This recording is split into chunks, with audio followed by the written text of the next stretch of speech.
তায়েফের পাহাড়ি রাস্তা সৌদি স্থান এবং প্রাকৃতিক সৌন্দর্যের জন্য বিখ্যাত।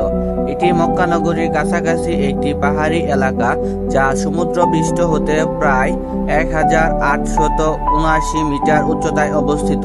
তায়েফের রাস্তাগুলোকে আরো বেদনাপূর্ণ এবং চ্যালেঞ্জিং করে তোলে। রাস্তার দুই ধারে রয়েছে সবুজ বৃক্ষরাজি, যা সৌদি আরবের এসব গাড়ি চালানোর সময় একদিকে পাকা দেখা যায়, বিশেষ করে আল হাদা রাস্তা। তাই অবস্থানের কারণে এর জলবায়ু শীতলদায়ক। পাহাড়ি রাস্তাগুলো এছাড়াও এখানে তাজা ফলের বাগান, বিশেষ করে আঙুর ও ডালিমের খ্যাতি রয়েছে।